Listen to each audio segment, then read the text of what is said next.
Once upon a time, in a small village nestled deep in the mountains, there was a house that everyone avoided. It stood at the edge of the forest, its walls cracked and its windows broken. The villagers whispered about the scary things that happened inside, but no one dared to go near it.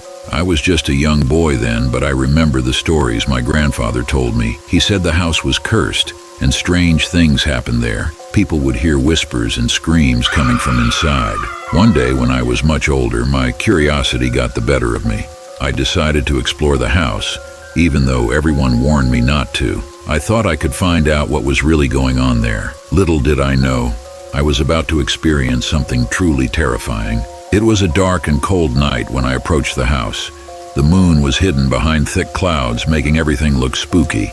The wind howled through the trees, and the leaves rustled like whispers. As I got closer, I felt a chill run down my spine. The house loomed before me, looking ominous. I pushed open the front door, which creaked loudly. Inside, the air was musty and stale, and the walls were covered in peeling wallpaper.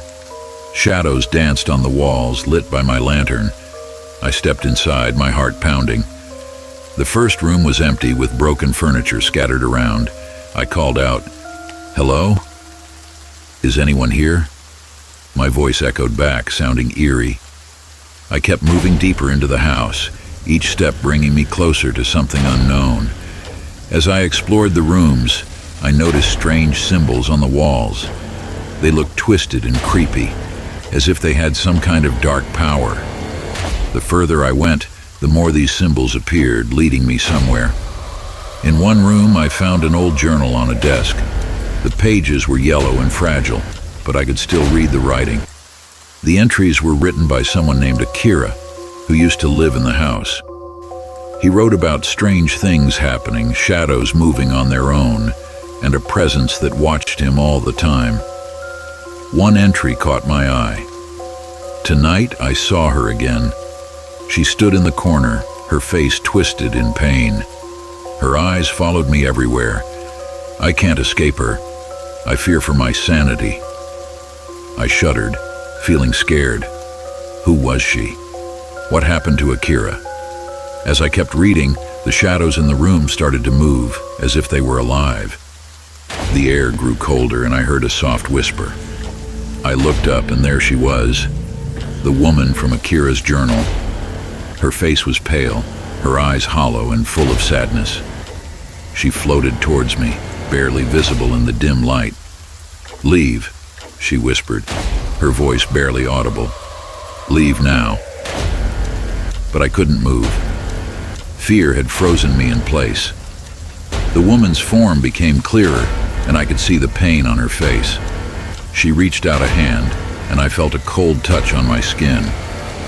Suddenly, everything went dark, and the world spun around me. When I opened my eyes, I was in a different part of the house, a room filled with mirrors. Each mirror showed a different reflection, and in every one I saw the woman's face staring back at me. Her whispers grew louder, and the mirrors started to crack. I tried to run, but the mirrors closed in around me, trapping me in a maze of distorted reflections. The woman's voice echoed through the corridors, taunting me. "You cannot escape," she said. "You will never leave."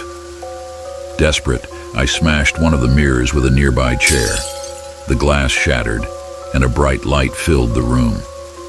When the light faded, I found myself standing in the hallway, the mirrors gone, but the woman's laughter still lingered in the air, a haunting reminder of what I had experienced. I stumbled out of the house, my mind racing. The villagers were waiting outside, their faces filled with worry. They had heard my screams and came to help. I tried to tell them what had happened, but the words wouldn't come. All I could do was stare at the house, knowing that something dark and ancient still lived within its walls. From that day forward, I never went near the house again. The villagers kept talking about the cursed place, but no one dared to enter. The house remained a mystery, a reminder of the horrors that hid in the shadows. And so I grew old, telling the story to the next generation, a warning, a cautionary tale. There are things in this world that we can't understand, And sometimes the wisest thing to do is to stay away.